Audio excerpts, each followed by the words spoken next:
What's good, y'all? It's the Demouchet REACT, and we're back with another video. Who we got today, Sue? Today we're back with another American reaction. Super excited about this video. If you're new to us and we're new to you, make sure you scroll down, hit that subscribe button, and turn on the post notification bell because we're on the road to 200K. And we cannot get there without you guys, alright? Join the family. Without further ado, let's get into the video. Let's get it. Singapore deserves the title. We have always bound back. People of Hong Kong are fighters. Yo, fighters in Hong Kong. Let's get it. Singapore seems to be looks more attractive place for people to travel and do business and whatever. But I think Hong Kong, with the recent situation with COVID and maybe political whatever, it's not like it used to before. Hong Kong definitely took a big hit from COVID because it was closed for a really long time, so there was not a lot of people going there. And a lot of people definitely felt a little bit constrained by the fact that leaving Hong Kong and coming back to Hong Kong was kind of complicated, and for the business community that's obviously very important. You have to travel a lot, go to different places. Right. I don't think this ranking means much. We should see this as like a long-term thing instead of like a short-term, like an annual, yearly thing. Yeah, but still, I think we should work together because I think we're quite similar in some cases because Singapore has a lot of cultural and heritage sites that they're trying to revitalize. We should be friends instead of like competing. For the major tech firms in Hong Kong, the ratings are probably quite important. First or second doesn't matter. You look at the Singapore Stock Exchange. What is the turn of the Singapore Stock Exchange? It's 1/4 of that of Hong Kong. I don't need to compare Hong Kong to Singapore or to any other country in the world. I think Hong Kong is top by itself. Once the COVID restrictions are gone, I think Hong Kong will bounce back. Hong Kong has always bounced back. Let it be SARS or COVID. It could be symbolic that if some companies are considering where they would like to have their Asian headquarters, they would most likely choose the city which bears the title of the financial head. In Singapore, it's quite different. You can, for example, go without masks. So maybe that's what. So far throughout the conversation, I'm hearing a lot of comparing of the two, but it's also in comparison because of COVID and what kind of impact it has done to the business. That was during that time. So it sounds like Singapore does have a more higher ranking. I mean, lady did say she's not too concerned with ranking, but it does sound like Singapore does have a higher ranking when it comes to financial hubs, and Hong Kong has took a bad hit. You know what I'm saying? I mean, you got to think about the businesses and corporations who had stayed down longer because they stayed closed out from everyone else in the world due to COVID. Right. You know what I'm saying? I think Singapore did open up. Y'all can fact check in the comment. I think Singapore did open up a little quicker than Hong Kong did. Yeah, and also I feel like Hong Kong has been at the top for the longest since before we were children. You know, well, around that time. Yeah. So I feel like, you know, maybe Singapore. And I say that because of the population is so much smaller. Yeah. You know, that's why I say that. But what about, like, now I know this is going to be like a real pitch to you with the question, but what about when it comes to them working together with unification compared to them being competitors? Do you think the people will have more of a benefit like that? I mean, the question is probably like self-explanatory too at the same time, but it's just one I want to throw out there. Like, I feel like because they're in, like, you know, two different the same locations, area, but they're still in Asia. I feel like it would be beneficial for the region, you know, in comparison to other countries.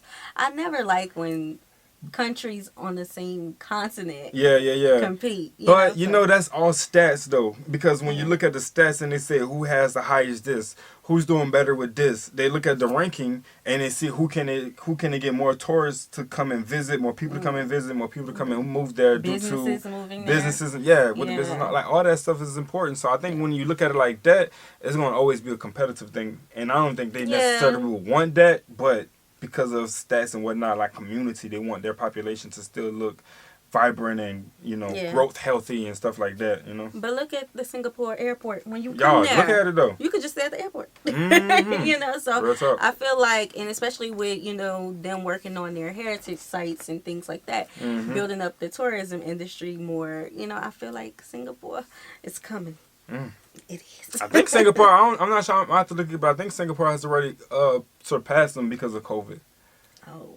Yeah, I think they have already, like, Hong Kong, you're right, they have been up longer than ever. A long time. But I think due to COVID, when they shut down everything and they stayed shut it down for longer than everybody else, Singapore reopened and things started functioning a lot quicker for them. Does have because everybody wants to get back into life, like society and whatnot. People want to get back involved, business, banking, all that real insight stuff. Right.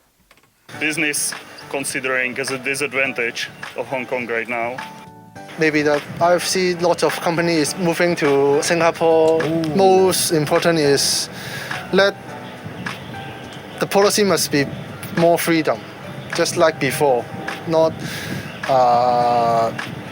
to block our way and help Hong Kong industry to evolve better. So he decided, or he agreed that they should unify instead of be competing because they can help each other thrive a lot better. I'm glad I heard him say that because I thought that was a wild pitch, but again, it is a little truthful act. If some point of history they can act to help one another, it will be very beneficial. Yeah, you gotta believe in what you say. I hear it, but I just like it's different because you know what I'm saying, I'm not there to know the whole aspect of what they got going on. Shenzhen is actually gaining its more attention from the mainland China. Nowadays, the government put more attention on the development of Shenzhen instead of Hong Kong.